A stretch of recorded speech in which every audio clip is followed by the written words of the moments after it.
Congress party के कद्दावर नेता और मध्य प्रदेश के पूर्व मुख्यमंत्री कमलनाथ मध्य प्रदेश कांग्रेस के अध्यक्ष पद से अपनी विदाई से खुश नहीं हैं। 2 दिन पहले ही दिल्ली से हुए नए पीसीसी चीफ और नेता प्रतिपक्ष के नामों के ऐलान ने उन्हें चौंका दिया।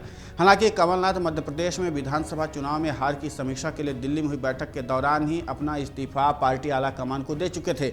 मध्य प्रदेश के राजनीतिक जानकार कहते हैं कि कमलनाथ की नाराजगी उनके सोशल मीडिया एक्स पर किए गए ट्वीट से भी समझी जा सकती है। कमलनाथ ने लिखा, कांग्रेस के संगठन प्रभारी केसरी वेणुगोपाल, प्रदेश के प्रभारी महासचिव रणदीप सुरजेवाला, कांग्रेस के नवनियुक्त प्रदेश अध्यक्ष जीतू पटवारी, नेता प्रतिपक्ष उमंग सिंघार और उप नेता हेमंत कटारे को हार्दिक शुभकामनाएं और बधाई।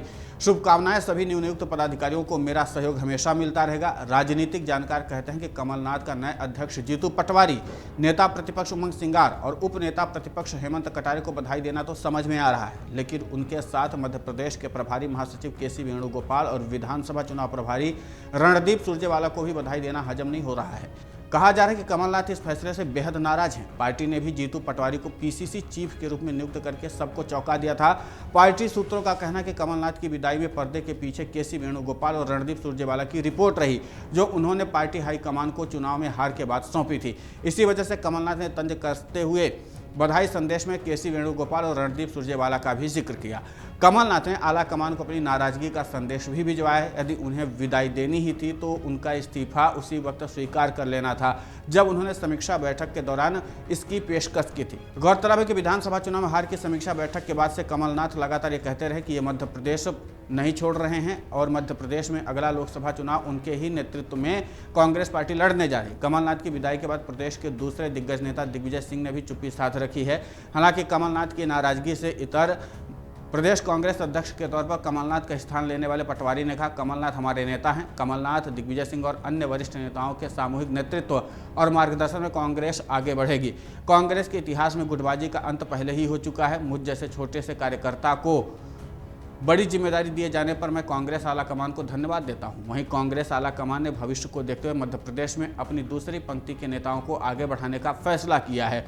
जातीय समीकरण को ध्यान में रखते हुए ओबीसी नेता जीतू पटवारी को प्रदेश अध्यक्ष, आदिवासी नेता उमंग सिंघार को विधानसभा में नेता प्रतिपक्ष और ब्राह्मण नेता हेमंत कटारे को उप नेता प्रतिपक्ष बनाया गया है।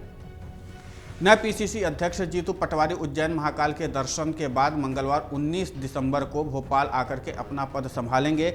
इस दौरान नए प्रदेश अध्यक्ष जीतू पटवारी ने पार्टी के बड़े नेताओं से आशीर्वाद लेने का भी सिलसिला शुरू कर दिया है।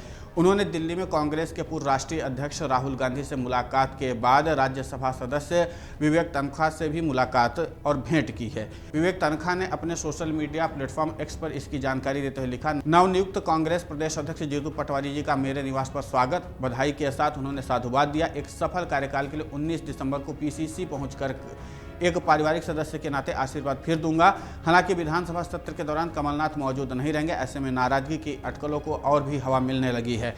मध्य प्रदेश में कांग्रेस को चुनाव में लगातार हार का मुंह देखना पड़ा है। बीजेपी के 166 विधायकों के सामने विधानसभा में कांग्रेस के सिर्फ 63 विधायक ही हैं। ऐसे में कांग्रेस के नेता प्रतिपक्ष उमंग सिंघार के सामने मजबूती से अपनी बात रखने का एक बड़ी चुनौती होगी।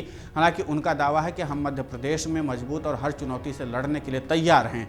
किसानों को समय पर खाद बीज नहीं मिल रहा है, बिजली की उपलब्धता 24 घंटे नहीं है, व्यापम पटवारी परीक्षा के घोटाले जैसे कई मुद्दे हैं जिन पर हम सरकार को सदन से लेकर के सड़क तक घेरेंगे। लेकिन फिर भी कमलनाथ और दिग्विजय सिंह के साथ अब एक बार देखना ये होगा कि क्या जो नए नेता और जो नई नियुक्ति आई है इनमें कितना ज़्यादा प्रभाव और ताकत है जो आगामी चुनाव में अपनी छाप छोड़ पाते हैं। अगर आप ये वीडियो YouTube पर देख रहे हैं तो हमारे चैनल को सब्सक्राइब करें और बेल आइकन को दबाना ना भूलें। अगर आप Facebook पर ये वीडियो देख रहे हैं तो हमारे पेज को लाइक करें।